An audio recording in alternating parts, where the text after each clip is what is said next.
बिस्मिल्लाहिर्रहमानिर्रहीम। अस्सलाम वालेकुम डियर स्टूडेंट्स। मैं उम्मीद करता हूँ कि अल्लाह ताला के करम और उसके फ़ज़ल से आप सब बहुत अच्छे होंगे। पाक स्टडी का पंजाब यूनिवर्सिटी और सरगोदा यूनिवर्सिटी के बच्चों के लिए मैं गैस आपको प्रोवाइड करूँगा। और ये गैस जो है पंजाब यूनिवर्सिटी के वो स्टूडेंट्स जो सप्ली एग्ज़ाम में या सरगोदा यूनिवर्सिटी के बच्चे जो सप्ली एग्ज़ाम में अपीयर होंगे 2025 में, और वो स्टूडेंट जो एनुअल की तैयारी भी कर रहे हैं 2026 के लिए, तो आप भी इसको तैयार कर सकते हैं। वैसे तो कंप्लीट सिलेबस जो है राउंड अबाउट ये 40 क्वेश्चन बनते हैं आपके पूरे सिलेबस में से, लेकिन मैं आपके साथ जो मोस्ट इम्पॉर्टेंट और मोस्ट रिपीटेड क्वेश्चन है वो शेयर करूंगा। आप को मैं ये बताता चलूं कि जो इसका पेपर का पैटर्न है वो 4 क्वेश्चन आएंगे और 4 में से आपने कोई भी 2 अटैम्प्ट करने होते हैं।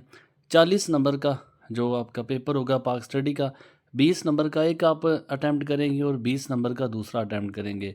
बाकी आपके जो 60 मार्क्स होते हैं वो इस्लामियात लाजमी के होते हैं। अब इन दोनों के नंबर मिला के 100 मार्क्स बनते हैं। और अगर आपकी किसी एक पेपर में भी सप्ली आती है तो पंजाब यूनिवर्सिटी का ये इतना बुरा कायदा है कि ऑटोमेटिकली दूसरे पेपर में भी फेल कर देते हैं। इसलिए आपको दोनों आपके जो पेपर होंगे इस्लामियात लाजमी का भी और जो मुतालिया पाकिस्तान है, इन दोनों पे आपको काफ़ी मेहनत की ज़रूरत है। पाक स्टडी में अक्सर बच्चे जो है सप्ली ले रहे थे क्योंकि 2 ही क्वेश्चन अटैम्प्ट करने होते हैं और उनमें जो क्वेश्चन वो अटैम्प्ट करते हैं, अगर कभी एक क्वेश्चन की भी छूट आ जाता है, अगर एक क्वेश्चन भी उनको स्किप हो जाता है, तो 20 में से आपके जो मैक्सिमम मार्क्स होते हैं वो 33%, ये तकरीबन 18 मार्क्स आपको गेन करने होते हैं।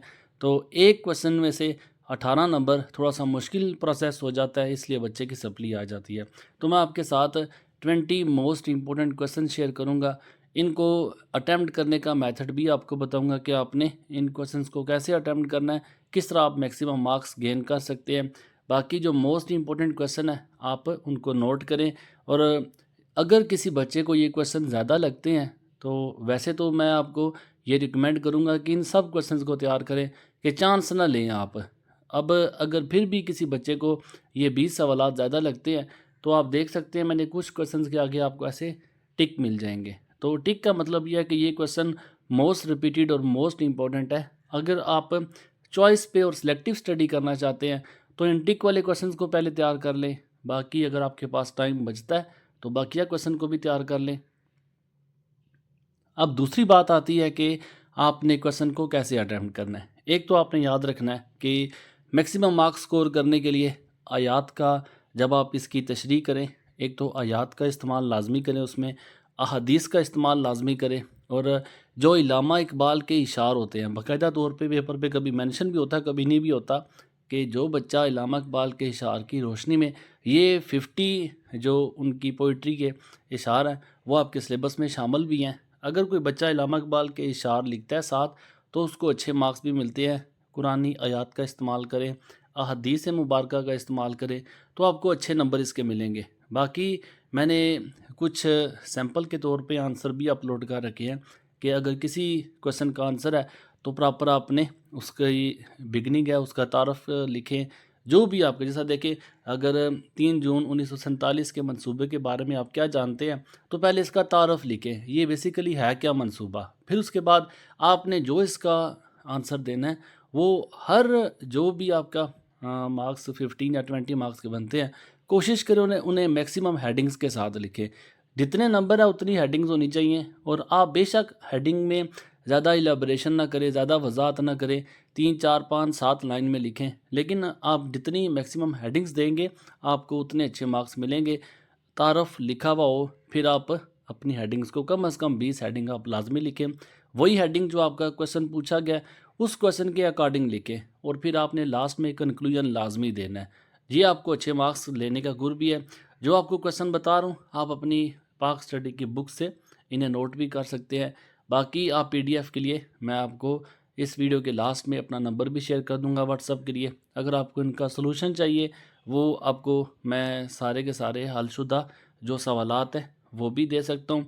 ये 20 क्वेश्चन है वो बच्चे जो बच्चे उर्दू में अटैम्प्ट करेंगे। बाकी आपको बताया कि आपने अच्छे से अच्छे नंबर किस तरह लेने हैं। बाकी यही क्वेश्चन अगर कोई बच्चा पाक स्टडी में इंग्लिश में अटैम्प्ट करना चाहता है तो उन्हें ज़रूरत होती है कि उर्दू के अलावा अक्सर मुझे कहते हैं कि मैं ये गैस इंग्लिश में भी प्रोवाइड कर दें, तो मैं एक ही वीडियो में दोनों गैस प्रोवाइड कर रहा हूँ। आप चाहे उर्दू में इसका सलूशन चाहते हैं या अगर आपको इंग्लिश में सलूशन चाहिए तो दोनों सलूशन आपको प्रोवाइड कर दूँगा।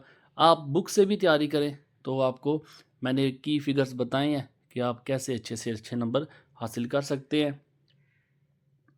जो भी आप किताब है आपके, अगर आपने कोई की बुक ली हुई है पाक स्टडी की, तो उसमें कोशिश करें आप लेंथ ज़्यादा प्रोवाइड ना करें, टू द पॉइंट आंसर करें। जो क्वेश्चन आपका पूछा गया है, आप एक हेडिंग को ज़्यादा वजाहत ना करें उसकी। जितनी हेडिंग्स का इस्तेमाल करेंगे आपको उतने अच्छे नंबर मिलेंगे। एक हेडिंग लिखी आपने 5-7 लाइन उसकी एनफ होती है। आप कोशिश करें मैक्सिमम से मैक्सिमम हेडिंग्स जो इस क्वेश्चन के आपके रेलिवेंट बनती हैं वही हेडिंग दें, और प्रॉपर बिगिनिंग मिडल एंड के साथ अगर आप लिखेंगे। अभी भी लास्ट टाइम स्टूडेंट ने आउट ऑफ 40 में से 32 मार्क्स तक उनके आए हैं और 32-34 मार्क्स तक बच्चों ने गेन किए हैं।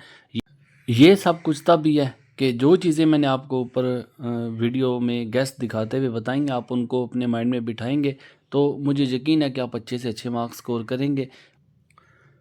ये मैं आप लोगों के साथ पीडीएफ का नंबर शेयर कर रहा हूँ। अगर किसी बच्चे को इंग्लिश में या उर्दू में पाक स्टडी का सलूशन चाहिए तो वो मुझसे कांटेक्ट कर सकता है। मैं इंशाल्लाह ताला इस पीडीएफ को सलूशन के साथ आप लोगों के साथ शेयर कर दूँगा।